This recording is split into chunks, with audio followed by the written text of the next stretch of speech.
বর্তমানে মধ্যপ্রাচ্যের সবচেয়ে বড় আন্তর্জাতিক সংকট হচ্ছে ইরান ও ইসরায়েলের সরাসরি সংঘাত, যা গত সপ্তাহে একটি বড় আকার নিয়ে বিশ্বব্যাপী উত্তেজনা ছড়িয়েছে। সবচেয়ে বড় ঘটনা হল ২৮ ফেব্রুয়ারি ২০২৬-এ ইসরায়েল ও যুক্তরাষ্ট্র যৌথভাবে ইরানের ঐতিহাসিক হামলা চালায়। এই অভিযানের নাম ছিল অপারেশন লায়ন্স রোর। এতে তেহরান সহ ইরানের বিভিন্ন শহরের সামরিক ও নিরাপত্তা স্থাপনা লক্ষ্যবস্তু হয়। ইসরায়েল দাবি করেছে যে এই হামলায় তারা ইরানের সর্বোচ্চ নেতা আয়াতুল্লাহ আলী খামেনেইকে হত্যা করেছে এবং অনেক উচ্চপদস্থ সামরিক কর্মকর্তাকে লক্ষ্যবস্তু করেছে। যদিও ইরানি সরকারের পক্ষ থেকে খামেনেই সম্পর্কে মিক্সড রিপোর্টস এসেছে, আন্তর্জাতিক সংবাদ মাধ্যমগুলো এটিকে নিশ্চিত করার চেষ্টা করছে। এই বড় হামলার পর ইরান বাধ্য হয়ে ইসরায়েল এবং মার্কিন ঘাঁটিগুলোকে লক্ষ্য করে ক্ষেপণাস্ত্র ও ড্রোন হামলা চালায়। এতে মধ্যপ্রাচ্যের বিভিন্ন অঞ্চলে বিস্ফোরণ ও উত্তেজনা ছড়িয়ে পড়ে। সংঘাতের কারণে বহু সাধারণ মানুষ হতাহত হয়েছে।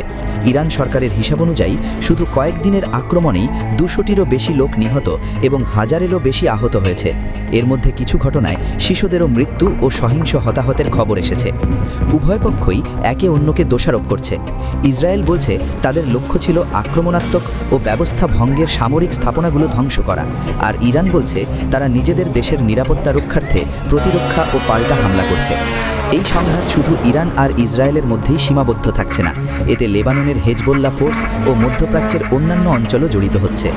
ইসরায়েল লেবাননের হেজবোল্লাহ গ্রুপের অবস্থান ও সন্ত্রাসী স্থাপনাগুলোকে কবজা করতে বিমান হামলা চালিয়েছে, যেটা আঞ্চলিক উত্তেজনা আরও বাড়িয়ে দিয়েছে। মধ্যপ্রাচ্যের এই বড় সংঘর্ষের ফলে বিশ্বজুড়ে তেলের দাম বাড়ছে, আন্তর্জাতিক বিমান চলাচলে বাধা দেখা দিয়েছে, আর অনেক দেশই কূটনৈতিক চাপ বাড়াচ্ছে। বিশ্বের শক্তিধর দেশগুলো কূটনৈতিক সমাধানের চেষ্টা করলেও সংঘাত থামছে না এবং বিশ্বব্যাপী রাজনৈতিক ও অর্থনৈতিক প্রভাবগুলো আরও বাড়ছে।